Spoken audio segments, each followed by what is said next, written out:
அதுல மிஸ் ஆகுது, அவங்களுக்குள்ள மிஸ் அண்டர்ஸ்டாண்டிங்கு. அரசியலுக்கு வர்றதுக்கு முன்னாடி ஒரு சினிமா நடிகராக இளைஞராக ஏதாவது தவறு இருக்கலாம், அது 2 பேருக்கு ஒத்து வரல, நீ டைவர்ஸ் கேட்கறாங்கன்னு வச்சுக்கோங்க, அவர் டைவர்ஸ் கொடுக்க போறாருன்னு வச்சுக்கோங்க. அவர் அரசியல் கட்சி ஆரம்பிச்சு வர நேரத்துல அவருங்க சொந்த பிரச்சனை, அது டைவர்ஸ் கேட்கறது கொடுக்கறது. அதுல அந்த அபிடவிட்டை கொண்டு வெளியில எடுத்துட்டு அதை வெளியிட்டு ஏதோ உலகத்திலேயே சங்கீதா மட்டும்தான் பெண்ணு, மற்ற பெண்கள்லாம் 2 வயசு குழந்தைங்க பாலியல் தொந்தரவுங்க, 2 வயசு குழந்தை. யாருக்காவது கோபம் வருதா? திமுக காரன் தான் பண்ணியிருக்கான். கோபம் வருதா? யாராவது பேசு பொருளாக்கணுமா? சங்கீதாக்காக கொந்தளிக்கிறோம், அது சங்கீதாக்காக இல்லை. இதை பயன்படுத்தி விஜயை காலி பண்ணணும் அப்படின்ற நோக்கம் தான். அதனாலதான் நான் சொல்றேன், பார்வை எப்படி இருக்கணும் பொதுவாகவே பத்திரிகையாளர்லேருந்து எல்லாருக்குமே, விஜயுடைய அரசியலை விமர்சிக்கலாம், தனிநபர் வாழ்க்கையில இந்த பிரச்சனை இருக்கு, அதை அவர் சமாளிச்சுக்கிட்டோம், புரியுதா? இதே விஜய் ஒரு பாலியல் குற்றத்துல மாற்றாருன்னா நீங்க ஏறி நின்று அடிக்கலாம்.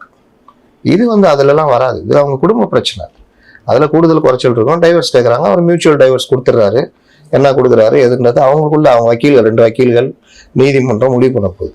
ஆனா அவங்க அபிடவிட் எடுத்து போட்டுட்டு அவர் ஒரு மனநோயாளி இருக்கிறவங்க அவ்வளவு பெரிய உச்சத்துல ஒரு பெரிய நடிகராக இருக்க முடியும், ஒரு கட்சி ஆரம்பிக்க முடியும், அந்த அளவுக்கு கொண்டு போய் பிரச்சாரம் பண்றாங்கல்ல.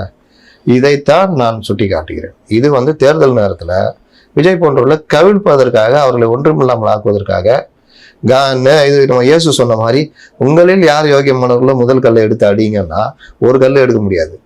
அப்போ இது எல்லாத்தையும் வச்சுக்கிட்டு என் தலைவன் அது வேறடா, அது என்ன சொல்ற, நீங்களே கேட்டீங்க, அது என்ன சொல்றீங்க, அது அப்படி இல்லை இது இப்படின்னு, அந்த மாதிரிலாம் இல்லை.